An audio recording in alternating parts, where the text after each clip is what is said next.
Hello aspirants. आज हम लोग अपने पीटी 365 इंडियन पॉलिटी की नेक्स्ट क्लास की तरफ चलते हैं।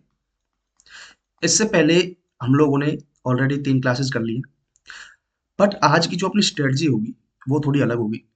हमने लास्ट क्लासेस में टॉपिक वाइज पढ़ा था, बट इस बार हम लोग स्टार्ट करेंगे टॉपिक को एमसीक्यू की फॉर्मेट में। इसका फायदा ये होगा एमसीक्यू फॉर्मेट में पढ़ने से कि मान के चलो जो स्टेटमेंट मैंने यहाँ पर दी हुई है वो हो सकता है कि एज इट इज एग्जाम में आ जाए, या फिर थोड़ा चेंज होके भी आ सकती है, या क्वेश्चन थोड़ा चेंज होके आ सकता है। तो वहां पर झट से आपके दिमाग में क्लिक हो जाएगा कि ये क्वेश्चन मैंने कहीं ना कहीं पढ़ा हुआ है। ओके। और इससे चीजें ज्यादा लंबे टाइम तक आपके माइंड में रहेंगी। तो हम लोग फर्स्ट क्वेश्चन की तरफ बढ़ते हैं यहाँ पर। बट उससे पहले आपको एक चीज करनी है कि जैसे ही क्वेश्चन आपकी स्क्रीन पर दिखे आप लोग वीडियो को थोड़ा पॉज करिए और खुद से आंसर देने की कोशिश करिए। उसके बाद एक्सप्लेनेशन में दूंगा ही, तो आपको जैसे मान चलो इस क्वेश्चन का आंसर आपने बी लगाया ओनली 2, या फिर सी लगाया ओनली 3, तो जब मैं एक्सप्लेनेशन करूंगा तो हो सकता है कि आंसर कुछ और हो, या फिर हो सकता है आंसर सेम हो, बट आपने कुछ और सोच समझ कर आंसर वो क्लिक किया है। तो वो तुक्के वाली आदत है, वो थोड़ा कम हो जाएगी और रियल में क्या चीज है वो आपको पता चलेगी। तो क्वेश्चन कहता है कि choose the correct statement about finance commission. तो फाइनेंस कमीशन के बारे में आपने पढ़ा होगा, इसके बारे में हम लोग बाद में डिस्कस भी करेंगे थोड़ा। ओके। तो फर्स्ट स्टेटमेंट कहती है कि chairman and other members of finance commission are appointed by president and hold office till president order. Okay, ठीक है। Next statement, members are reappointed, कि मेंबर्स जो हैं या चेयरमैन दोनों ही वो रीअपॉइंट हो सकते हैं, and their qualification determine by parliament. Okay. Finance commission have no role in cess and surcharge, ठीक है, कोई रोल नहीं होता। And their recommendation not binding to government. अब आप लोग इसे पॉज करिए और पढ़ने और उसे आंसर देने की कोशिश करिए, और हम लोग पढ़ते हैं इसका एक्सप्लेनेशन। देखो, chairman and other members of finance commission are appointed by president, ये तो ठीक है कि प्रेसिडेंट अपॉइंट करते हैं। And hold office till president order तक, तो ये भी ठीक है कि प्रेसिडेंट के ऑर्डर तक, जब तक, मीन्स कहने का मतलब ये है कि जब तक प्रेसिडेंट चाहेंगे तब तक वो अपने ऑफिस होल्ड कर सकते हैं, अपने पोस्ट पर रह सकते हैं। जैसे ही उन्होंने मान चलो कॉन्स्टिट्यूशन के खिलाफ कोई काम किया या फिर कुछ चीजें, जब प्रेसिडेंट को ऐसा लगा कि भाई नहीं अब इन्हें हटा देना चाहिए, कोई नया मेंबर आना चाहिए, तो वो हटा सकते हैं। प्रेसिडेंट ऑर्डर देंगे और वो हट जाएंगे। यही चीज ये बोल रहा है, तो ये स्टेटमेंट बिल्कुल सही है। ओके। तो ये स्टेटमेंट आराम से कट गई डी, कि कहीं ना कहीं एक स्टेटमेंट तो सही है। उसके बाद फिर आता है कि मेंबर्स आर रीअपॉइंटेड, तो रीअपॉइंट हो सकते हैं क्या?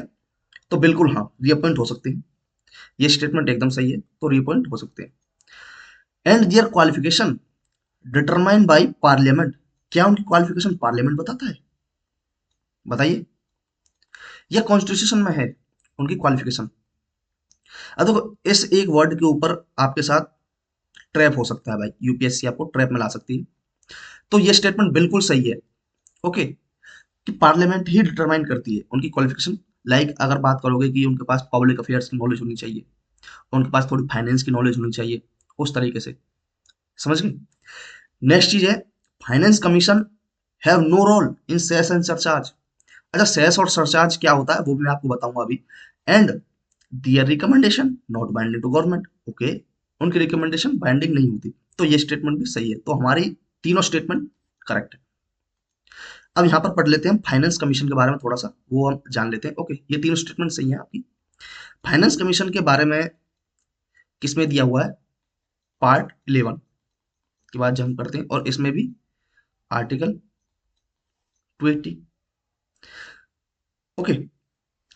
उसके बाद ये जो स्टेटमेंट है कि recommendation not binded to government, ये हमारे दी हुई है आर्टिकल 281 में।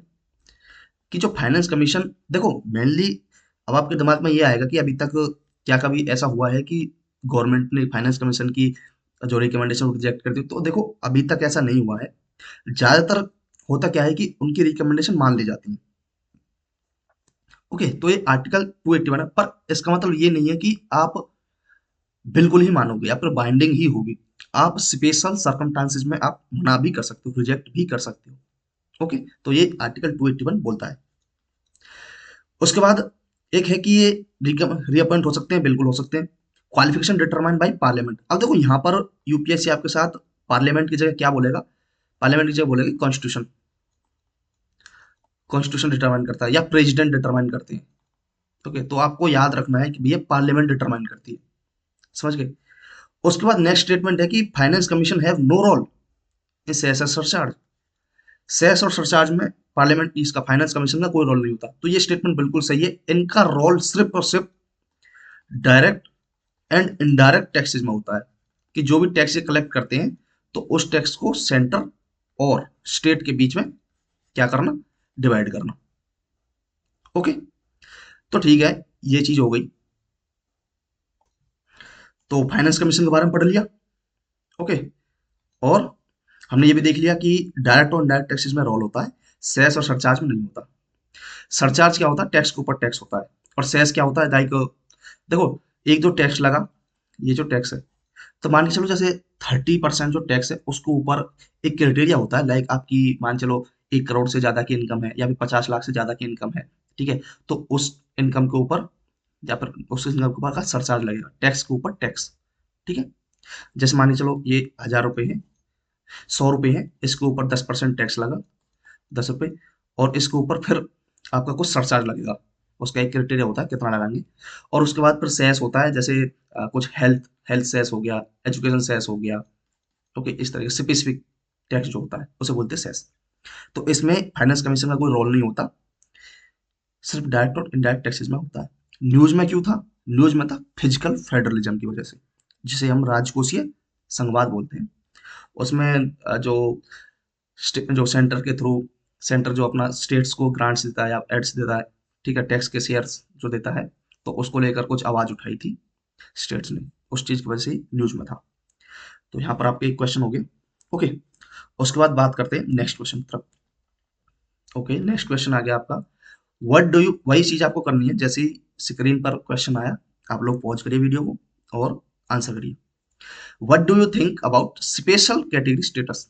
ओहो, स्पेशल कैटेगरी स्टेटस, जो स्टेट्स स्पेशल कैटेगरी स्टेट्स में आते हैं, ओके, उसको लेकर फर्स्ट स्टेटमेंट बोलता है कि special category status was introduce in 1969 on the recommendation of fifth finance commission. क्या ये सही है? देखो, अब आप बोलोगे कि ये आपने स्टेटमेंट क्यों रखी है। देखो, आप पीवाई को उठाकर देखोगे ना, तो यूपीएससी जब भी क्वेश्चन पूछता है, एक जिसका थ्योरेटिकल पार्ट ज्यादा होता है, उसमें या तो वो एक स्टेटमेंट ऐसी देगा करंट वाली, एक स्टेटमेंट ऐसी देगा थोड़ी फैक्चुअल वाली, और एक थोड़ी एनालिटिकल वाली। तो इन तीनों का मिक्सचर देता है वो, तो फैक्ट भी डालता है, तो आपको पता होना चाहिए फैक्ट्स भी। नेक्स्ट है करंटली, अभी प्रेजेंट में 11 states have been granted special category status including Jammu and Kashmir. Okay, constitution does not classify any state as an special category status, but constitution specify the criteria for obtaining special category status. Okay, as per the recommendations of the 15th Finance Commission, special category status should no longer be provided to any states। अब बताइए आप में से इसमें से कितने state में सही है। चलो अब धीरे धीरे एक्सप्लेन करके देखते हैं। इंट्रोड्यूस किया गया था 1969 में, सही है, on the recommendation of 15th finance commission. Okay, ये भी सही है। ओके, और 15 अब मान के चलो ये 15 फाइनेंस कमीशन ना बोले और किसी 15 फाइनेंस कमीशन जो चेयरमैन थे उनका नाम बोलते, तब क्या, डॉक्टर सी नारायणन, ठीक है, उस तरीके से उनका नाम है। तो वैसे तो बोलेगा तो वो फाइनेंस कमीशन ही, ऐसे नाम वाम से तो मुश्किल पूछते हैं। तो ये स्टेटमेंट, फर्स्ट स्टेटमेंट सही है। ओके, तो फर्स्ट स्टेटमेंट हो गई सही। उसके बाद करंटली 11 स्टेट्स, देखो 11 स्टेट्स आपने पढ़ा होगा, 11 स्टेट, ठीक है, 11 स्टेट्स हम लोगों ने पढ़ लिया, ठीक है, 11 स्टेट, यहां तक तो स्टेटमेंट सही है, 11 स्टेट्स को ये दिया हुआ है। ओके, बट लास्ट में देखो स्टेटमेंट में क्या घपला कर दिया है, इंक्लूडिंग जम्मू एंड कश्मीर। अब कुछ स्टूडेंट्स ने पढ़ा होगा कि यार स्पेशल कैटेगरी स्टेटस में हमने देखा है कि जो स्टार्टिंग में दिया गया था ना, तब 3 स्टेट्स को दिया गया था, 3 स्टेट्स को, हाँ, उसमें जम्मू कश्मीर भी था, असम भी था, नागालैंड भी था। तो इन 3 स्टेट्स को दिया गया था, तो हो सकता है अभी भी जम्मू कश्मीर के पास है, बट ये स्टेटमेंट गलत है। देखो यहां तक तो स्टेटमेंट सही है, बट इसके बाद जो ये चीज बोली गई है ना, ये इसकी गलत है। ये जो दिया गया इंक्लूडिंग जम्मू एंड कश्मीर, भाई जम्मू एंड कश्मीर नहीं है, इसको निकाल दिया है स्पेशल कैटेगरी स्टेटस से। ओके, मैं बताऊंगा आगे, एक्सप्लेन करूंगा कौन कौन स्टेट्स हैं। ओके, ये तो स्टेटमेंट गलत हो गई। तो भाई ओनली फोर तो हो गए नहीं, क्योंकि चार स्टेटमेंट एक तो गलत हो गई। उसके बाद constitution does not classify any state as a special category status. Okay ठीक है, कॉन्स्टिट्यूशन क्लासिफाई नहीं करता है, ये स्टेटमेंट सही है, क्योंकि ये जो स्पेशल कैटेगरी स्टेटस जो दिया गया है ना, वो सेंटर की रिकमेंडेशन है, सेंटर ने दिया है, केंद्र सरकार ने दिया है, सेंटर सेंट्रल गवर्नमेंट ने दिया है। Okay, but constitution specify the criteria for obtaining special category status. अब देखो ये तो एक दूसरे के अपोजिट में ही हो गई यार, मतलब जब कॉन्स्टिट्यूशन ने ये क्लासिफाई नहीं किया है तो वो क्राइटेरिया बता के क्या करेंगे, तो वो भी गवर्नमेंट बताएगी, सेंट्रल गवर्नमेंट। तो क्या क्या क्राइटेरिया वो मैं आपको बताऊंगा, तो ये चीज तो गलत हो गई। आगे तक तो सही था, बट वही घपला कर दिया। और मेनली एस्पिरेंट्स की गलती कहाँ हो जाती है, वो पूरी स्टेटमेंट को नहीं पढ़ते, आधे स्टेटमेंट पढ़ ली, हाँ यार ये तो सही बोल रहा है, कॉन्स्टिट्यूशन क्लासिफाई नहीं करता, ठीक है कॉन्स्टिट्यूशन वो भी नहीं है, चलो ठीक है ये स्टेटमेंट सही कर देते हैं, तो पूरी स्टेटमेंट पढ़ती हैं अच्छे से। As per recommendation of the 15th finance commission, 15 finance commission, यहाँ पर देखो, अब यहाँ पर मैंने बोला था ना आपको थोड़ा फैक्ट भी पढ़ना पड़ेगा, तो ये 15th नहीं है, 14th फाइनेंस कमीशन है। 14वां जो फाइनेंस कमीशन जो बना था, उन्होंने अपनी रिकमेंडेशन दी थी कि भैया अब के बाद किसी को भी स्पेशल कैटेगरी स्टेटस नहीं दिया जाएगा।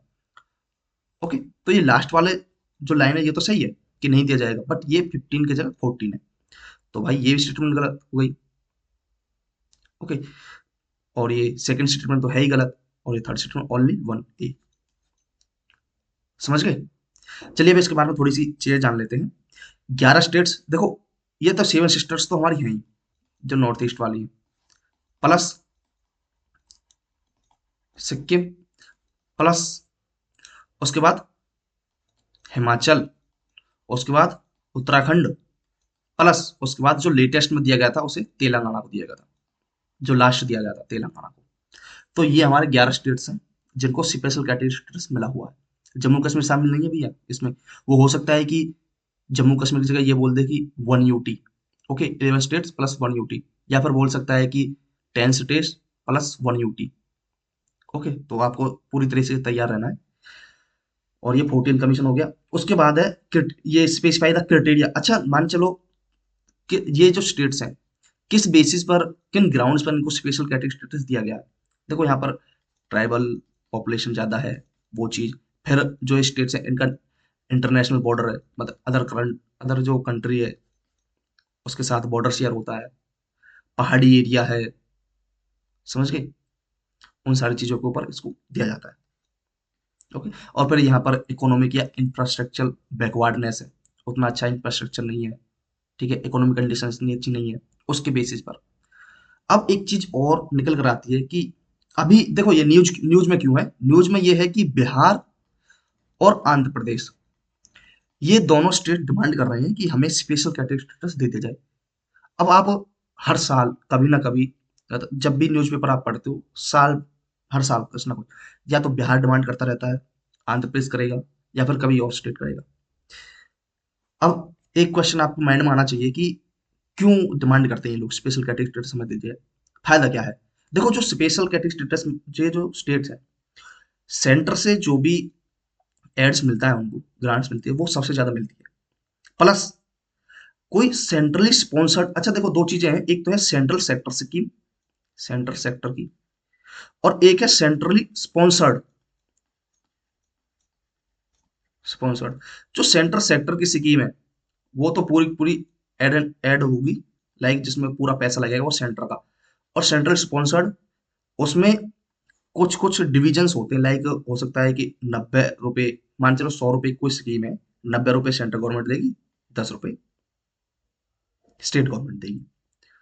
ओके, उस तरीके से। तो यहाँ पर जो उन्हें ग्रांट्स मिलती है या फिर एड्स मिलती है किसी भी स्कीम की, वो ज्यादा मिलती है as compare to other states. उस वजह से ये लोग स्पेशल कैटेगरी स्टेटस की डिमांड करते हैं। तो ये पूरा टॉपिक हो गया स्पेशल कैटेगरी स्टेटस वाला। नेक्स्ट आगे बढ़ते हैं नेक्स्ट टॉपिक पर। ओके, ये क्या बोल रहा है, if we create a difference between fifth schedule, okay, and six schedule, choose the correct one. Okay, अगर हम फिफ्थ शेड्यूल की बात करें और सिक्स, देखो अनुसूची में देखा होगा आपने फिफ्थ शेड्यूल में जो एस सी एस टी हैं उनके एडमिनिस्ट्रेशन को लेकर, और फिर सिक्स शेड्यूल के अंदर तो आपका फोर स्टेट्स हैं, असम, त्रिपुरा, मेघालय, मिजोरम, ये चार स्टेट्स हैं, इनके प्रशासन को लेकर, एडमिनिस्ट्रेशन को लेकर, ठीक है, मैनेजमेंट को लेकर कुछ चीजें दी हुई हैं। तो उसको लेकर क्वेश्चन पूछा हुआ है कि six schedule under article 244 sub clause two of the constitution was included in the constitution as a result of the recommendations of Bordoloi committee. ठीक है भाई, देखो वही मैंने बोला था ना आपको, कुछ फैक्ट्स डाल देंगे और कुछ एनालिटिकल पार्ट डाल देंगे, सेम वही है, ये फैक्ट्स वाली चीजें होगी। उसके बाद गवर्नर हैज पावर, गवर्नर के पास पावर है to apply act of parliament and state legislature in fifth and six schedule areas with specific modifications और मे बी रेस्ट्रिक्टेड।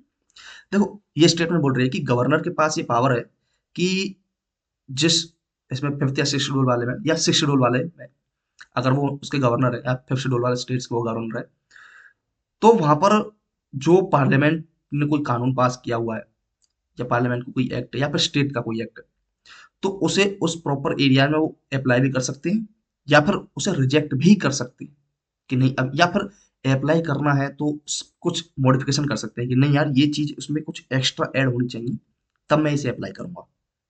ओके, तो ये चीज सही है। ओके, ये ऐसा बोल रहा है। उसके बाद पीसा एक्ट, पीसा एक्ट के बारे में पढ़ा होगा, पंचायत एक्सटेंशन सर्विस एक्ट, ठीक है, applicable in both fifth and six schedule areas. उसके बाद है ट्राइबल एडवाइजरी काउंसिल। देखो ट्राइबल एडवाइजरी काउंसिल जो होती है वो फिफ्थ शेड्यूल में होती है, और ये ऑटोनोमस डिस्ट्रिक्ट काउंसिल या फिर ऑटोनोमस रीजनल काउंसिल वो सिक्स शेड्यूल में होती है।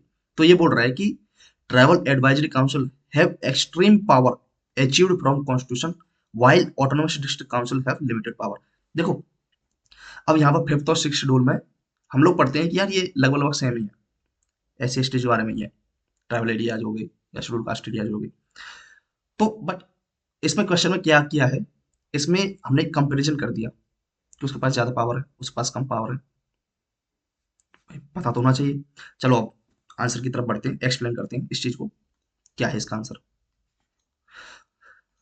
इसमें अब सिक्स शेड्यूल एरिया अंडर, ये तो सही है कि बोरदोलाई कमेटी की रिकमेंडेशन में से ऐड किया गया था, ये तो एकदम पूरी तरह से सही है आर्टिकल 244(2) के अंदर, ठीक है। उसके बाद आता है गवर्नर के पास पावर है, तो ये भी सही है कि वो कर सकते हैं बिल्कुल, क्योंकि गवर्नर ही वहां के एडमिनिस्ट्रेशन से रिलेटेड रिपोर्ट और मैनेजमेंट से रिलेटेड रिपोर्ट प्रेसिडेंट को देते हैं। ओके, ये चीज आपके माइंड में आ गई, समझ गए। उसके बाद पीसा एक्ट, अब देखो यहाँ पर पीसा एक्ट है पंचायत वाला, ये एप्लीकेबल है ओनली फिफ्थ शेड्यूल वाले में। ओके, सिक्स शेड्यूल वाले में नहीं है, तो ये तो गलत हो जाएगा भाई, सिक्स शेड्यूल वाले में है नहीं पंचायत वाला, क्योंकि वहां पर तो ऑटोनोमस डिस्ट्रिक्ट काउंसिल्स बनी हुई हैं, ऑटोनोमस रीजनल काउंसिल्स बनी हुई हैं जिनके पास ऑलरेडी अपनी एग्जीक्यूटिव, लेजिस्लेचर, जुडिशरी पावर, मतलब एक्सट्रीम लेवल ऑफ पावर उनके पास ऑटोनोमस डिस्ट्रिक्ट काउंसिल जो बनी हुई है सिक्स शेड्यूल वाले स्टेट्स के अंदर, असम, त्रिपुरा, मेघालय, मिजोरम के अंदर, उनके पास ऑलरेडी अपनी खुद की पावर है, ठीक है। तो वहां पर तो ये पंचायत वगैरह का कोई रोल है नहीं, तो ये ओनली ऑन फिफ्थ शेड्यूल में ही है। ये चीज आपको याद रखनी है कि पीसा एप्लीकेबल है फिफ्थ शेड्यूल के अंदर। ओके, समझ गए। और उसमें भी जहां पर ये पॉपुलेशन है इनकी जिस स्टेट्स के अंदर, 10 स्टेट्स दिए हुए हैं ये। ओके, उसके बाद है tribal advisory council have extreme, नहीं भाई, देखो ट्राइबल एडवाइजरी काउंसिल जो फिफ्थ शेड्यूल के अंदर है उसके पास सिर्फ और सिर्फ एग्जीक्यूटिव पावर है, एग्जीक्यूटिव पावर है सिर्फ। ओके, ये आपको चीज याद रखनी है, उनके पास सिर्फ एग्जीक्यूटिव पावर है, कोई कानून है तो उसे वो अप्लाई कर सकते हैं, ठीक है, कुछ और चीजें लगा सकते हैं, बट उनके पास लेजिस्लेटिव पावर और अपनी जुडिशरी पावर नहीं है। और जो ऑटोनोमस डिस्ट्रिक्ट काउंसिल्स हैं उनके पास अपनी पावर है। तो ये हो गया पूरा पूरा अपोजिट, ठीक है। एक्सट्रीम पावर किसके पास है, ऑटोनोमस डिस्ट्रिक्ट काउंसिल, और जो लिमिटेड पावर है ट्राइबल एडवाइजरी काउंसिल। तो ये स्टेटमेंट भी गलत हो गया, तो आपके दो स्टेटमेंट सही हैं, और ये इसका आंसर होगा बी, ओनली टू। ओके, तो ये चीज आपको पता होनी चाहिए भाई क्या क्या चीजें हैं। और एक चीज जो सबसे अच्छी है वो ये है कि सिक्स शेड्यूल में कौन कौन से स्टेट्स आते हैं, बहुत बार इसमें भूल जाते हैं कि असम, त्रिपुरा, मेघालय, मिजोरम, मेघालय की जगह वो बोल देते हैं मणिपुर, ठीक है। तो वो चीज आपको याद रखनी है अच्छे से। उसके बाद अच्छा, ये क्यों न्यूज में था, ये तो बताना बनता है कि भाई क्यों न्यूज में था। क्योंकि सिक्स शेड्यूल के जो स्टेट्स हैं चार, लद्दाख क्या कर रहा है, लद्दाख के लोग अपने वहां पर प्रोटेस्ट कर रहे हैं कि उन्हें भी सिक्स शेड्यूल एरिया में काउंट किया जाए, सिक्स शेड्यूल में ऐड कर दिया जाए लद्दाख को। इस वजह से न्यूज में था। ओके, तो इस एक प्रॉपर क्वेश्चन में आपकी तीनों चारों चीजें आ गई। इसमें एक तो देखो, ये आपका फैक्चुअल पार्ट आ गया, ये रहा। ये जो गवर्नर वाला है ये आपका जो जो एनालिटिकल पार्ट हो गया। और उसके बाद ये ट्रैवल, ये कंपैरिजन वाला हो गया। समझ गए। उसके बाद चलो आगे बढ़ते हैं हम लोग नेक्स्ट क्वेश्चन की तरफ। नेक्स्ट क्वेश्चन क्या कहता है, which statement is correct about creation of new states. ओहो, क्रिएशन ऑफ न्यू स्टेट्स। चलो न्यू स्टेट्स के बारे में कि नए राज्य अगर हम बना रहे हैं, दो या दो राज्य जितने भी हैं हमारे, मान के चलो दो राज्य हो गए तो उनका कुछ एरिया लेके दोनों का तो एक अलग से स्टेट बना दिया। ठीक है, एरिया इंक्रीज या डिक्रीज करना, वो सारी चीजें। अच्छा, ये क्रिएशन ऑफ न्यू स्टेट, पहला क्वेश्चन मेरा आपसे यही है कि ये किस आर्टिकल में है। आर्टिकल 3। ओके, ठीक है। अब बात करते हैं हम लोग स्टेटमेंट्स की।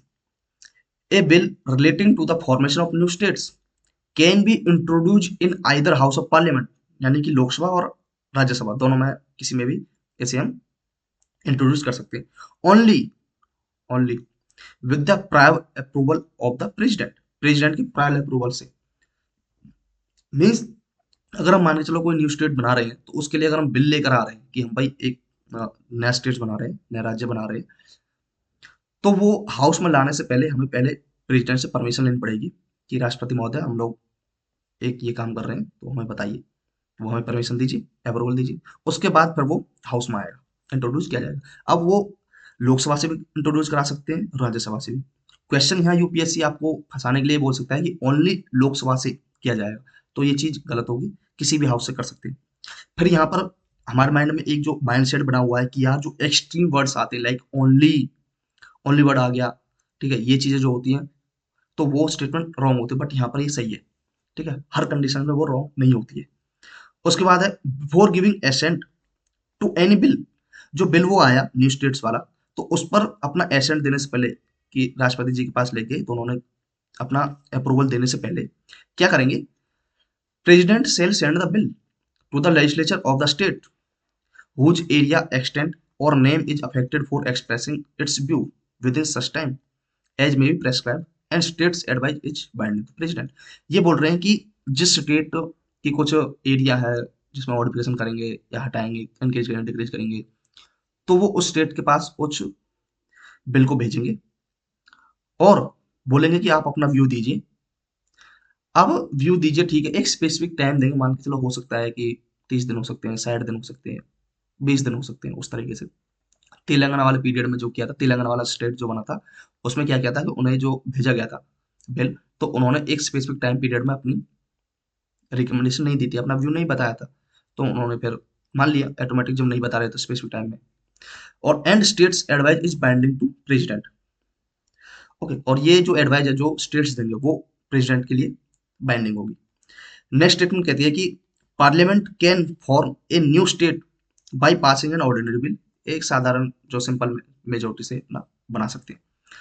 इन बिरुवारी यूनियन केस 1960, अच्छा बिरुवारी केस आपने पढ़ा भी होगा 1960 का, under article 3 if any dispute related to Indian state with foreign country, parliament can give that Indian area to foreign country.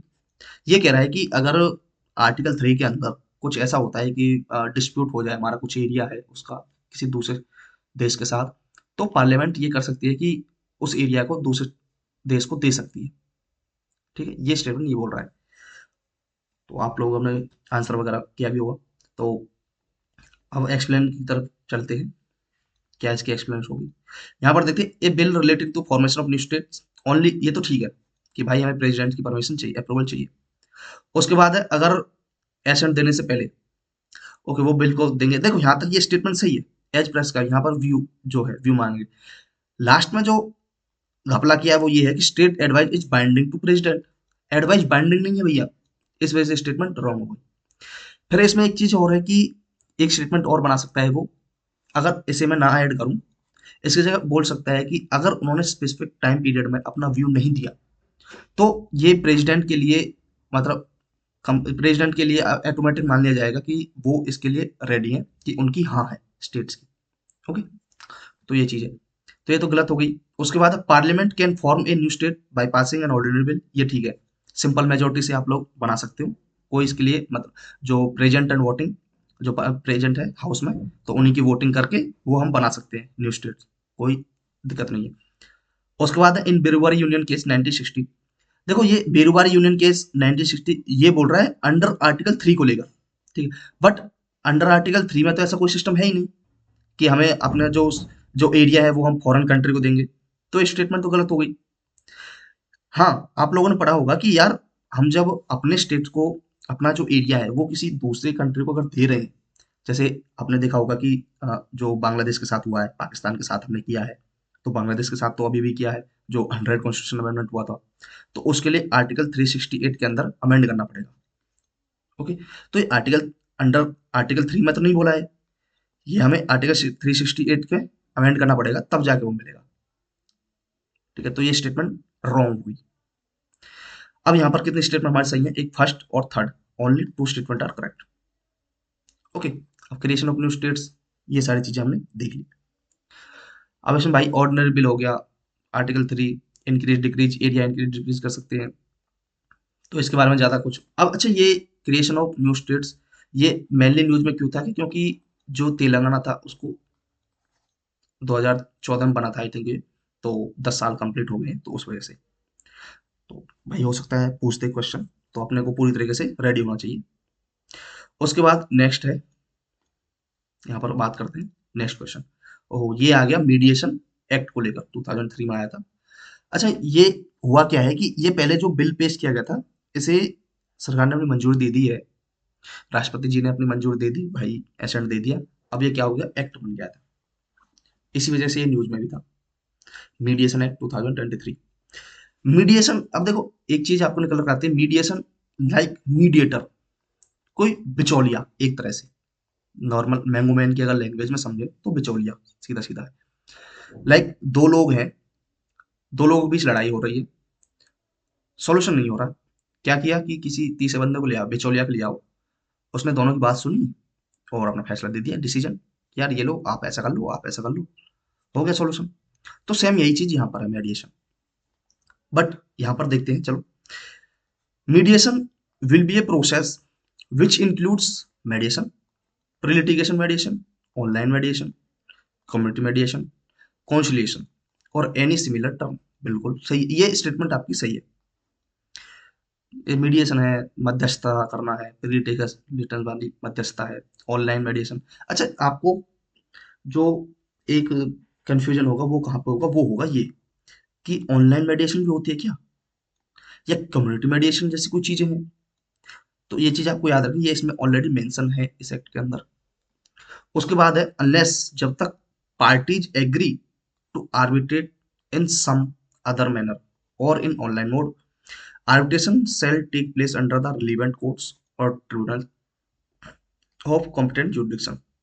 Okay, ये बोल रहे हैं कि मान चलो मैं हूँ, ठीक है, मुझे मीडिएशन कराना है, तो मैं अभी उस चीज के लिए रेडी नहीं हूँ, तो मेरी जो मीडिएशन है वो किसके जुरिडिक्शन में आएगी, अगर मैं मान चलो मैं मीडिएटर नहीं ले रहा अपने बीच में, चाहे वो ऑनलाइन हो चाहे कैसा ही हो, तो मेरी जो मध्यस्थता जो कराएंगे, मेरे जो मीडिएशन कराएंगे वो कौन कराएगा, वो अंडर जुरिडिक्शन आएगी या तो जो कोर्ट है, वहाँ के जो कोर्ट है, ठीक है, उनके, या फिर जो कोई ट्रिब्यूनल है, आपने पढ़ा होगा ट्रिब्यूनल्स के बारे में, अधिकरण जिसे बोलते हैं, ठीक है, उसके अंडर में आएगी।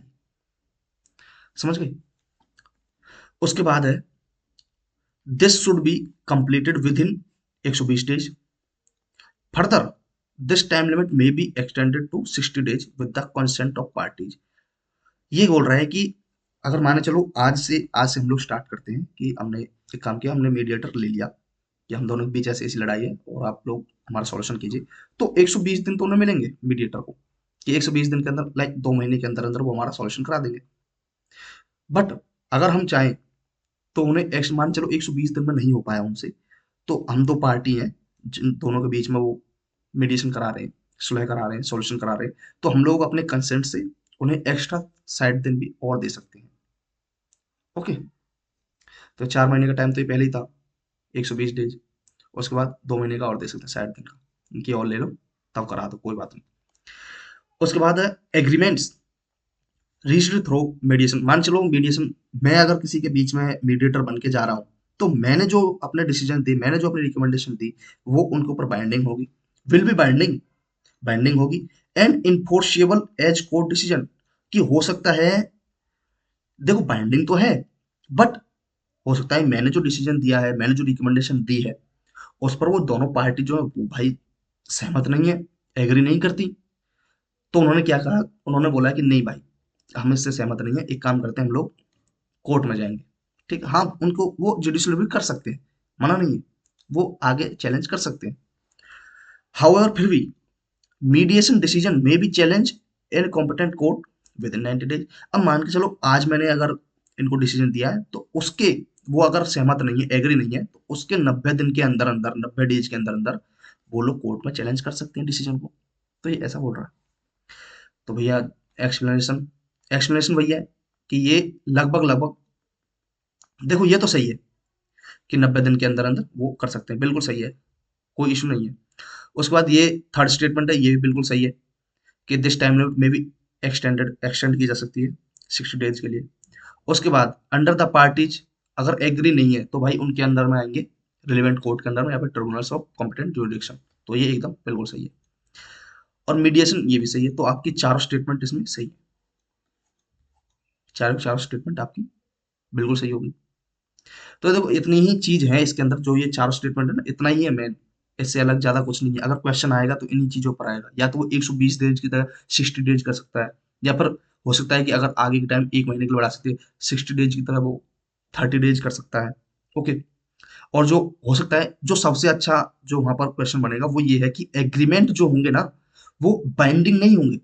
देखो आपको क्या लगेगा कि बाइंडिंग नहीं होंगे, आप वो स्टेटमेंट उस तरीके से बनाएगा कि एग्रीमेंट जो किए हैं, या जो सॉल्यूशन जो किया है मीडिएटर ने, वो बाइंडिंग तो नहीं है, इसी वजह से वो कोर्ट में चैलेंज कर सकता है उस चीज को।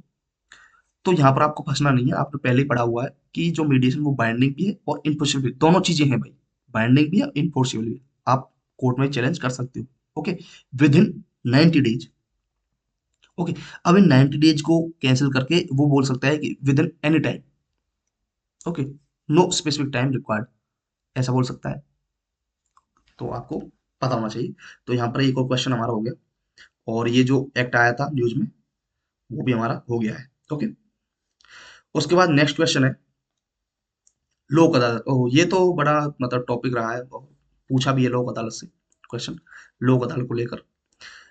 ये बोल रहा है कि it has been yet quasi judicial stress. ओहो, लोक अदालत। अब देखो एस्पिरेंट्स के माइंड में, स्टूडेंट्स के माइंड में एक क्वेश्चन आएगा कि यार क्वाजी जुडिशियल स्ट्रेस, ठीक है लोक अदालत है, अदालत कोर्ट, तो कोर्ट तो हमारा जुडिशरी है, और कॉन्स्टिट्यूशन में तुम्हारे में ये सारी चीजें हैं, और हो सकता है ये क्वाजी जुडिशियल है। ठीक है भाई, मेरे हिसाब से ये सही है, quasi judicial status under the legal service authority. Okay, it has the same power as civil court और क्रिमिनल कोर्ट। अच्छा, सिविल कोर्ट की भी है, क्रिमिनल कोर्ट की भी है। ओके, ठीक है। Under the code of civil procedure 1908 decisions are final. Okay, इसने जो भी डिसीजन दिया वो फाइनल है and binding on all parties, no appeal can be made against इस decision. Lok Adalat have no jurisdictions to any case pending और अच्छा pending cases और प्री लिटिगेशन केसेस, उसके ऊपर कोई जुरिडिक्शन नहीं है। अब देखो, अब चारों स्टेटमेंट ऐसी हैं कि यार चाहकर भी इंसान सोचने पर मजबूर हो जाए कि यार क्वाजी जुडिशियल स्टेटस, देखो ये गलत है, क्वाजी जुडिशियल नहीं है भाई, वो क्या है, इसे दिया गया है स्टेटूटरी स्टेटस। ओके, वैधानिक संस्था है ये, क्योंकि एक्ट से बनी है। आप खुद सोचो ना, लास्ट में एक्ट दिया हुआ है, एक्ट से बनी है, स्टेटूटरी बॉडी है। ये स्टेटमेंट रॉन्ग हो गई। उसके बाद ये बोल रहा है कि पावर है सिविल कोर्ट की। अच्छा देखो, इसमें एक झोल है इस स्टेटमेंट में। एज ए सिविल कोर्ट की पावर तो है उसके पास, बट क्रिमिनल कोर्ट के अंदर एक चीज आपको याद रखनी होगी कि क्रिमिनल की जो पावर, क्रिमिनल कोर्ट की जो पावर है, वो सिर्फ उनको पावर किसमें है, यहाँ देखो वो है कंपाउंडेबल क्रिमिनल कोर्ट केसेस में। कंपाउंडेबल, ओके, ये एक वर्ड है कंपाउंडेबल क्रिमिनल क्रिमिनल कोर्ट। अच्छा, अब बात आती है यार ये क्या है। मेनली क्रिमिनल कोर्ट की पावर नहीं है उनके पास, सिविल कोर्ट की ही है। बट क्रिमिनल केसेस में भी कंपाउंडेबल क्रिमिनल कोर्ट की कुछ कुछ पावर उनके पास है। लाइक अगर मैं बात करूं कि parties involve can reach a compromises। अब मान चलो कोई पार्टीज है जो सॉल्यूशन के लिए गई, वो क्या कर रही है, वो एक काम करते हैं हम यार कंप्रोमाइज कर लेते हैं, कोर्ट में जाने से तो क्या है, सेटल कर लेते हैं डिस्प्यूट्स को, जो हमारा भी मतलब जो हुआ है अपने बीच लड़ाई झगड़ा जो भी है आउटसाइड द कोर्ट, कोर्ट से बाहर ही, तो उसे बोलते हैं compoundable criminal cases, compoundable cases. तो ये कोर्ट में तो केस चला नहीं, बट बाहर ही उन्होंने सेटल डाउन कर दिया। तो मेनली ये स्टेटमेंट को हम रॉन्ग मानेंगे, क्योंकि क्रिमिनल, पूरा क्रिमिनल इसमें शामिल नहीं है भाई। ओके, तो इस वजह से कंपाउंडेबल क्रिमिनल केसेस में होगी इसकी पावर जो है, तो ये स्टेटमेंट रॉन्ग है। उसके बाद its decision are final, final तो है ये तो ठीक है। कॉन्सिलेटर्स, अच्छा इसमें एक स्टेटमेंट और निकल कर आती है कि लोक अदालत जो है एज ए कॉन्सिलेटर काम करते हैं। कॉन्सिलेटर, ठीक है, कि ये अल्टरनेटिव डिस्प्यूट रेजोल्यूशन जो प्लान होते हैं उसके अंदर कॉन्सिलेटर, मीडिएटर, उस तरीके से लोग बैठे होते हैं। तो कॉन्सिलेटर में क्या होता है कि उसने जो भी रिकमेंडेशन दी अपनी वो बाइंडिंग ही होंगी, उसकी अगेंस्ट में आप कहीं पर भी चैलेंज नहीं कर सकते उसके डिसीजन को। ओके, दो पार्टीज के बीच में जब वो मीडिएशन करा रही हैं, ठीक है, मध्यस्थता कर रही हैं, तो एज ए कॉन्सिलेटर, समझ गए, तो लोक अदालत कैन फॉर्म एज ए कॉन्सिलेटर, मतलब वो एक्ट कर सकती है कॉन्सिलेटर्स की तरह। तो ये बोल रहा है इस डिसीजन ऑफ फाइनल, फाइनल है, बाइंड टू ऑल पार्टी, ये सही है। No appeal can be made against इस डिसीजन, तो ये तो ठीक है, अपील नहीं कर सकते भाई, तो ये स्टेटमेंट सही है। तो हमारी फर्स्ट स्टेटमेंट करेक्ट हो गई, फर्स्ट स्टेटमेंट रॉन्ग है, sorry sorry, first statement wrong है। तो ओनली अभी तक वन स्टेटमेंट ही हमारी करेक्ट है। उसके बाद Lok Adalat have no jurisdiction to any case pending, भाई ये तो गलत है। इसकी पावर ही यही है कि ये अगर कोई केस जो है वो पहले से पेंडिंग है, ठीक है, उसके ऊपर भी जुरिडिक्शन है इसकी, या फिर प्री लिटिगेशन स्टेज, उस डेट से पहले की कोई केसेज है, तो उस पर भी उसकी पावर है, ये ऑलरेडी उनकी जुरिडिक्शन में दी हुई है लोक अदालत की में। तो ओनली वन स्टेटमेंट आपकी सही है, ठीक है। तो ये चीजें हो गई यहाँ पर आपकी। इसमें से यही चीज आपको पूछेगा, वो या तो ये बोलेगा पावर सिविल कोर्ट की क्रिमिनल कोर्ट की है, या फिर बाइंडिंग से पूछेगा, या फिर जुरिडिक्शन से पूछेगा, और कुछ नहीं पूछेगा भाई वो। उसके बाद नेक्स्ट क्वेश्चन है मैच द फॉलोइंग। ओके, अच्छा ये चीज क्यों नजर, क्यों न्यूज में आई है कि बेल को लेकर, बेल मतलब जो लाल किले पर हमला किया था लश्कर ए तैयबा के किसी मेंबर ने, तो उसकी जो पिटीशन डाली गई थी कि उन्हें बेल वगैरह की या फिर कुछ वो चीजें, तो उसे रिजेक्ट कर दिया गया था, ठीक है, तो उस वजह से ये थी। तो regular bail, anticipatory bail, interim bail, default bail. अच्छा, अच्छा आप एंटिसिपेटरी बेल को लेकर तो आपको एक न्यूज दिमाग में आ रही होगी, मूवी वगैरह जैसे ज्यादातर देखोगे कि अमरीश पुरी की जो मूवी होती है उसमें वो बड़ा जमींदार होता है, और जैसे ही कोई पुलिस वाला उसके एरिया में आता है, तो वो उसे अरेस्ट करने के लिए तो बोलता है कि ये रही मेरी एंटिसिपेटरी बेल, ये लो मेरी एंटिसिपेटरी बेल। ओके, तो ये लो पहले से ही, तो मतलब उसे डर था कि यार मुझे कोई अरेस्ट करने के लिए आएगा, तो एक काम करता है मैं पहले से ही बेल लेकर रख लेता हूँ, एंटिसिपेटरी बेल ले ली, तो मुंह पे मारी फेंक के ये ले, अरेस्ट नहीं कर सकते। तो ये तो आपको पता चल गई होगी एंटिसिपेटरी बेल। चलो फिर थोड़ा देखते हैं, मैच करते हैं। रेगुलर बेल, अच्छा यहाँ पर है रेगुलर बेल, तो granted for those who have been arrested और पुलिस कस्टडी, ओके, जो अरेस्ट हो चुके हैं पुलिस कस्टडी में। एक स्टेटमेंट ये कहती है कि दिस गिवन जो बेल है, when investing is not complete, अगर मान चलो इन्वेस्टिंग कर रहे हैं तो वो 60 डेज में 90 डेज में कंप्लीट नहीं हुई, इसमें एक क्राइटेरिया कि 10 साल से कम की सजा है तो वो 60 डेज, और 10 साल से ज्यादा की है तो वो 90 डेज, उस तरीके से। Short time bail before the hearing for the grant of regular and anticipatory bail, short time bail है, मतलब ग्रांट रेगुलर एंटिसिपेटरी बेल से through. This bail filed for those who have fear, जिसे arrest होने का डर हो, तो ये तो भाई सीधी सीधी एंटिसिपेटरी बेल से हो गई, ए नॉन बेलेबल ऑफेंस। तो अगर मैं इसका एक्सप्लेनेशन करूं तो आप लोगों ने अपना आंसर भी लिख लिया होंगे।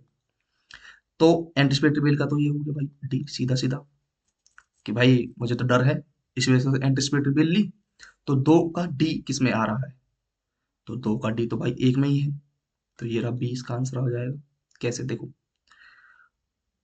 1 1 का ए कि granted for those who have been arrested और पुलिस कस्टडी, बिल्कुल है भाई। रेगुलर बेल आपने देखा होगा कि बहुत सारे जैसे मूवीज में देखा होगा, या वैसे भी आप में से बहुत सारे लोग होंगे जो कहीं ना कहीं अपने रियल लाइफ में भी देखा होगा कि किसी को जेल हो जाती है तो वो अपना रेगुलर बेल कराते हैं कि ये लोग मेरी बेल हो गई है और आप छोड़ दीजिए उन्हें।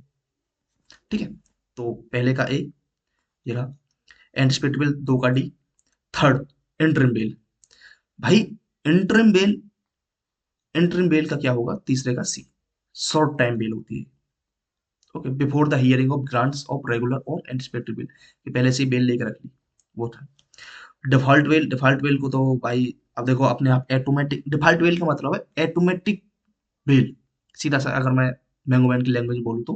क्योंकि पुलिस को केस दिया कि आप इन्वेस्टिगेशन करिए 60 दिन में, 90 दिन में, उनकी इन्वेस्टिगेशन कंप्लीट ही नहीं हुई। और जब कंप्लीट ही नहीं हुई तो भाई फिर बेल तो ऑटोमेटिक हो ही जानी है। तो 4 का बी, तो यहाँ से इस तरीके से, तो ये आपको पता होना चाहिए भाई बेल कौन कौन सी होती है उस तरीके से। ठीक है, anticipatory bail, interim bail, default bail, regular bail. Okay, okay, तो ये अपना क्वेश्चन हो गया। उसके बाद बात करते हैं नेक्स्ट क्वेश्चन की। नेक्स्ट क्वेश्चन क्या कहता है, ये कहता है कि match the following mercy petition. तो दया वाली जो पिटीशन है भाई वो, हाँ वो उस क्वेश्चन में नहीं थी, वो इसमें मर्सी पिटीशन जो डाली गई थी दया के लिए, ये मर्सी पिटीशन डाली गई थी उसके लिए लश्कर तैयबा वाले में, तो वो रिजेक्ट कर दी प्रेसिडेंट साहब ने। तो ये इसमें थी मर्सी पिटीशन में, उसमें नहीं थी। ओके, तो इसमें बोला गया रेमिशन, कम्यूटेशन, रेस्पाइट, रिप्राइव। तो रेमिशन में क्या है, देखो ये बोल रहा है कि shortening the sentence without change. अच्छा, रेमिशन, रेमिशन वर्ड सुन के आपको कुछ याद नहीं आ रहा? रेमिशन, रेमिशन means pre mature release of prisoner. रेमिशन का मतलब यही है, प्री मेच्योर, मतलब उसकी सजा पूरी हुई नहीं, उससे पहले उसे छोड़ दिया। क्या ऐसा कभी हुआ है? हाँ हुआ है भाई। अच्छा, आप लोगों ने एक फेवरेट केस चला था, बड़ा ही फेवरेट नहीं, बड़ा ही मतलब न्यूज में रहा था वो, बिल्किस बानो केस 2002 का। ओके, उसमें क्या हुआ था, इसमें गवर्नमेंट जो थी, तो उसने कुछ लाइक जिन्होंने रेप किया था बिल्किस बानो के साथ, तो उन्हें सजा मिली थी, लाइफ टाइम इम्प्रिजनमेंट। तो उनकी 14 साल की सजा हो गई, तो 14 साल की सजा के बाद उन्हें छुड़ा दिया गया। ठीक है, सरकार की जो मिनिस्टर्स था जिसने भी रिकमेंड की थी, मैं यहाँ कोई पॉलिटिकल मुद्दे में नहीं जा रहा हूँ भाई, तो उनकी जो स्पीच थी उसमें बोला था कि वो रहने दो, वो छोड़ो, क्या बोला क्या नहीं बोला, काम का फिर थोड़ा इशू हो जाएगा, तो वो सब रहने दो। तो उसमें क्या हुआ था कि गुजरात हाई कोर्ट ने उन्हें मतलब रेमिशन दे दी थी कि जाओ अपन निकल जाओ। उसके बाद कोर्ट, सुप्रीम कोर्ट ने उनकी जो पिटीशन थी वो कैंसिल कर दी कि उन्हें नहीं छोड़ा जाएगा वापस, लोगों ने जेल में ही। ठीक है, तो ये, और मैंने इसे कवर भी कराया था कि बिल्किस बानो केस में। ओके, और आप लोग वीडियो में देख सकते हो, मैं पिन कर दूंगा, आप लोग वहां से देख सकते हो क्या क्या चीजें थी क्या नहीं थी उसमें। तो रेमिशन क्या है, shortening the sentence without changing the form of punishment. अच्छा, अब देखो क्या है, कुछ कुछ मिलती जुलती नहीं है रेमिशन से, कि भाई शॉर्ट कर रहे हैं सेंटेंस, मान चलो without changing the form of punishment. Punishment आपको मिली कि, सोचो टाइम पीरियड को हम लोग शॉर्ट कर रहे हैं, इसमें सीधा सा मतलब ये है हमारा। ओके, रेमिशन में टाइम चेंज कर दिया है। ओके, बट टाइप वही है, शॉर्टिंग द सेंटेंस। अब मान चलो 10 साल की कड़ी सजा मिली है उसे, 5 साल की कर दी, बट उसका टाइप जो है, मान चलो कड़ी सजा तो कड़ी की कड़ी ही रहेगी, हार्ड। तो पहले का तो ये आ गया, 1 का ए किस किस में, तो बी गया और ये डी गया, तो ए और डी में तो हो सकता है। उसके बाद कम्यूटेशन, भाई रेमिशन और कम्यूटेशन दोनों एक दूसरे से जुड़े हुए हैं, बट उसमें मैक्स छोटा सा डिफरेंस ये है कि रेमिशन में आप लोग सेंटेंस को शॉर्ट कर रहे हो, जो उसकी सजा है उसे कम कर रहे हो। ठीक है, बट उसका टाइप जो है वो सेम रहेगा। कम्यूटेशन में आप लोग उसका टाइप चेंज कर रहे हो। ठीक है, टाइप चेंज कर रहे हो उसका, और उसका टाइम पीरियड जो है वो उतना ही रहेगा। जैसे मान चलो कम्यूटेशन ये रहा, change the form and type of punishment without changing the time. मान चलो अगर उसे 10 साल की सजा मिली है, ओके, 10 साल की, और वो भी हार्ड सजा मतलब कड़ी सजा दी जाती है, तो उसे 10 साल की रहने दिया जाएगा, पर उसकी जो कड़ी सजा है मतलब उसे ज्यादा हार्ड पनिशमेंट दी है, तो वो शलो पनिशमेंट हो जाएगी या फिर लो पनिशमेंट हो जाएगी। ओके, नॉर्मल हो जाएगी वो। तो 2 का डी, तो 2 का डी किसमें, तो इसका आ जाएगा ए, यहाँ से सीधा, तो ये भी गलत हो गया। और तीसरे का रेस्पाइट, रेस्पाइट का है ये बी, कि रिड्यूस द पनिशमेंट ऑन अच्छा, स्पेशल ग्राउंड्स क्या हो सकते हैं, स्पेशल ग्राउंड्स हो सकते हैं कि लाइक अगर वो मान चलो कोई लेडीज है, तो वो प्रेग्नेंट है, आपने देखा होगा शाहरुख खान की मूवी जो आई थी, जिसमें उसमें उनकी जो माँ थी, जब जेल में थी तो वो प्रेग्नेंट थी, जब उसे फांसी होने वाली थी, बट उनकी फांसी को रोक दिया गया। बाद में कि अभी नहीं, जब तक बच्चा 10 साल का नहीं हो जाएगा या फिर इतने साल का नहीं हो जाएगा, वो एक टाइम लिमिट होती है, तब हम इसे फांसी चढ़ा देंगे। तो हुआ भी था ऐसा, तो वो है। रिप्राइम में postpone the sentence to a certain day, कुछ टाइम के लिए, कुछ टाइम पीरियड के लिए उसे, आपकी जो सेंटेंस जो आपको सजा दी जा रही है उसे पॉज कर दिया जाएगा, पोस्टपोन कर दिया जाएगा कि अब ये नहीं कर रहे, उसके बाद करेंगे, इतने दिन आगे बढ़ा दो, इतने दिन कर दो, तब वो उस पर एक तरह से उस पर अभी स्टे लगा दी है। तो उस तरीके से आप लोग याद कर सकते हो। तो रिप्राइम का मतलब स्टे कर सकते हो आप लोग। रिप्राइम मीन्स ये जो है, रिप्राइम मीन्स स्टे, इस तरीके से, समझ गए। तो यहाँ पर ये जो क्वेश्चन है वो कंप्लीट है। उसके बाद हमको थोड़ी कुछ और चीजें देख लेते हैं, जैसे मान चलो हम लोग ट्रिब्यूनल्स के बारे में देख लेते हैं। ट्रिब्यूनल्स के बारे में मैंने पढ़ाया था ना आपको। तो ट्रिब्यूनल्स के बारे में अगर मैं बात करूं, तो ये 42nd कॉन्स्टिट्यूशन अमेंडमेंट एक्ट 1976 से ऐड, ओके, तो पढ़ा भी होगा आप लोगों ने। और किसकी सिफारिश पर, हम्म किसकी सिफारिश पर, स्वर्ण सिंह कमेटी, स्वर्ण सिंह कमेटी की सिफारिश पर, ओके। अच्छा, अभी हाई कोर्ट जो थे, एक हाई कोर्ट ने, उन्होंने, Bombay high court I think, तो उन्होंने क्या बोला है, उन्होंने एक अपनी बोला है कि जो ट्रिब्यूनल्स है, ट्रिब्यूनल्स के जो डिसीजंस है, ट्रिब्यूनल्स के जो डिसीजंस है, उन्हें आप हाई कोर्ट में चैलेंज नहीं कर सकते, हाई कोर्ट में चैलेंज नहीं कर सकते, वो चैलेंज किए जाएंगे सीधे सुप्रीम कोर्ट में। ऐसा क्यों है? हम्म क्योंकि जो ट्रिब्यूनल्स हैं वो सब्स्टिट्यूट है, सब्स्टिट्यूट है ऑफ हाई कोर्ट की। तो नॉर्मली जो पावर है वो हाई कोर्ट के समथिंग है ही, हाई कोर्ट के समान। अगर वो हाई कोर्ट के सब्स्टिट्यूट हैं तो पावर भी तो उनके बराबर ही है। अब मान चलो एक हाई कोर्ट का डिसीजन है, उसे ही आप दूसरे हाई कोर्ट में चैलेंज कर रहे हो, तो ऐसा कैसे होगा? तो इसका डिसीजन चैलेंज तो सुप्रीम कोर्ट में किया जाएगा ना, सेम भी चीज बोली गई है ट्रिब्यूनल्स को लेकर, समझ गए। तो सब्स्टिट्यूट ऑफ हाई कोर्ट। उसके बाद कुछ और भी कमेटी जिन्होंने रिकमेंडेशन की थी ट्रिब्यूनल्स के लिए, जेसी शाह कमेटी हो गई, फर्स्ट एडमिनिस्ट्रेटिव रिफॉर्म कमीशन हो गया, उन्होंने बोला था। अच्छा, अब इसमें अच्छा, ये एक चीज आती है, ट्रिब्यूनल्स किस पार्ट में है, पार्ट 14 में। मैं देखो ये पार्ट पर ज्यादा ध्यान क्यों दे रहा हूँ, कि आप लोग अगर 2023 और 2023 वाला क्वेश्चन पेपर उठाकर देखोगे, 23-22 वाला, तो उसमें कहीं ना कहीं पार्ट से मैच द फॉलोइंग करके क्वेश्चन पूछा हुआ है। यूपीएससी में पूछते हैं, स्टेट पीसीएस में तो भर भर के पूछते हैं भाई, तो पता होना चाहिए पार्ट्स में, किस पार्ट्स में क्या क्या है। यहाँ पर ट्रिब्यूनल्स, दो तरह के ट्रिब्यूनल्स की बात कही गई है, छोटी छोटी चीजें मैं आपको बता देता हूँ, दो तरह के ट्रिब्यूनल्स की। अच्छा, इसमें आर्टिकल किस किस के ऐड किए गए, आर्टिकल 323 ए और आर्टिकल 323 बी। तो मैं बात कर रहा हूँ 323 ए की और 323 बी। क्या चीजें दी हुई हैं इसमें, तो इसमें है कि जो 323 ए है वो है एडमिनिस्ट्रेटिव ट्रिब्यूनल, एडमिनिस्ट्रेटिव ट्रिब्यूनल। और ये क्या है, ये है other matters related tribunal, other matters. अच्छा, अदर मैटर्स क्या हो सकते हैं,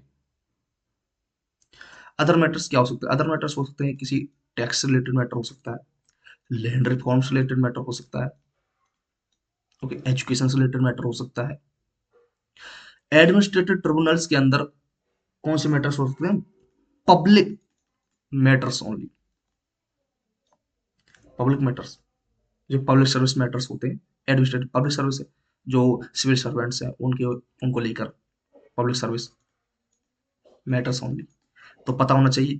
दूसरा ये है कि इन्हें बना कौन सकता है, जो 323 ए वाले, एस्टेब्लाइज, एस्टेब्लाइज बाय पार्लियामेंट। 323 ए में जो ट्रिब्यूनल है उन्हें सिर्फ और सिर्फ पार्लियामेंट बना सकती है, और ये 323 बी वाले में इसे पार्लियामेंट प्लस स्टेट लेजिस्लेचर दोनों बना सकते हैं, ओके। थर्ड है, थर्ड में कौन हो सकता है, इसमें हाईयार्की है कोई, हाईयार्की है, तो हाईयार्की इसमें है, इसमें इसमें सॉरी, ये एडमिनिस्ट्रेटिव ट्रिब्यूनल वाला है, इसमें हायरार्की नहीं है, इसमें हायरार्की नहीं है, मतलब एक ही चीज होगी ऐसे इस तरीके से। बट इसमें क्या है, इसमें हायरार्की होगी, इसमें हायरार्की है, ऊपर upper most top most officer है, उसके नीचे फिर थोड़ा कम पावर, उसके नीचे फिर थोड़ा कम पावर, थोड़ा कम, उस तरीके से इसमें हायरार्की दी हुई है। एडमिनिस्ट्रेटिव ट्रिब्यूनल में कोई हायरार्की नहीं है, तो एक कंपैरिजन पर क्वेश्चन बना सकता है वो बड़े आराम से, अगर उसे लगा कि यार मुझे, जब ट्रिब्यूनल न्यूज में है तो हो सकता है भाई क्वेश्चन बन भी सकता है, कोई पक्का नहीं है। ठीक है। और इसमें जो इनका क्या कहते हैं, ये है क्या ट्रिब्यूनल्स, एक चीज ये निकल कर आती है, ट्रिब्यूनल्स हमारे क्वाजी जुडिशियल बॉडी है। क्वाजी जुडिशियल क्यों है, क्वाजी जुडिशियल इस वजह से है क्योंकि क्वाजी जुडिशियल का मतलब है एग्जीक्यूटिव और जुडिशरी। एग्जीक्यूटिव इस वजह से है क्योंकि इसमें जो भी ऑफिसर्स बैठे हुए हैं वो सिविल सर्वेंट्स है, आईएएस आईपीएस ऐसे। और बट ये इसे फंक्शंस के बेसिस पर उसे जुडिशियल बोल रहे हैं। फंक्शंस क्या है, वही भाई जुडिशियल बॉडी है, फंक्शंस, क्वाजी जुडिशियल फंक्शन कर रही है। ओके। ठीक है। तो यही सारी चीजें हैं। जुडिशियल रिव्यू हो सकता है भाई, इसके डिसीजंस का बिल्कुल हो सकता है। ओके। क्योंकि रिट्स जुडिशियल, क्योंकि ये जुडिशियल बॉडी भले ही है पर ये एग्जीक्यूटिव बॉडी है। फंक्शंस क्वाजी जुडिशियल है बट बॉडी एग्जीक्यूटिव है। तो जब एग्जीक्यूटिव बॉडी है तो भाई जिसके जो इसके जो एक्शंस हैं या फिर इसके जो डिसीजंस हैं वो as a subject to writ, writ में आ सकते हैं भाई, रिट जुडिशियल में। तो ये इतना इसके बारे में हो गया, ट्रिब्यूनल्स के बारे में। और उसके बाद ज्यादा कुछ नहीं, उसके बाद एक पिटीशन आई थी न्यूज में, curative petition, curative petition, curative petition. भाई ये क्या है, ये है आपकी क्यूरेटिव पिटीशन, ये कॉन्स्टिट्यूशन में नहीं है, कॉन्स्टिट्यूशन में नहीं है। ओके। इसे कब फाइल कर सकते हैं, रिव्यू पिटीशन जो होती है। अच्छा, रिव्यू पिटीशन के बारे में है कहीं आर्टिकल 130, किसके अंदर है, 37 है या 36 है बताओ। आर्टिकल 137। ओके। तो जब, अच्छा रिव्यू पिटीशन में क्या है कि सुप्रीम कोर्ट और हाई कोर्ट जो है वो अपनी, जो एक बार उन्होंने जो डिसीजन दे दिया उसको, डिसीजन को रिव्यू कर सकते हैं, डिसीजन को रिव्यू कर सकते हैं। तो ये पावर है आर्टिकल 137 के अंदर सुप्रीम कोर्ट की। अब हो सकता है कि रिव्यू पिटीशन आपने डाली और वो आपकी फेल हो गई, रिव्यू पिटीशन, तो फेल होने के बाद आप डाल सकते हो क्यूरेटिव पिटीशन। और ये क्यूरेटिव पिटीशन के बारे में आया किसमें था, हर्रा वर्सेस हर्रा केस, हर्रा वर्सेस हर्रा केस था 2002 का। तो उसमें ये चीज निकल कर आई थी, क्यूरेटिव पिटीशन। ठीक है। तो ये चीज आपको याद रखनी है।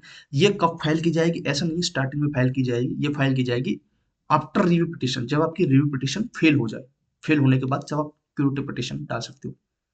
ठीक है। तो इतनी ही चीजें थी, आई होप आपको ये इनिशिएटिव पसंद आएगा। तो thank you, thanks for watching, मिलते हैं नेक्स्ट वीडियो में। Thank you.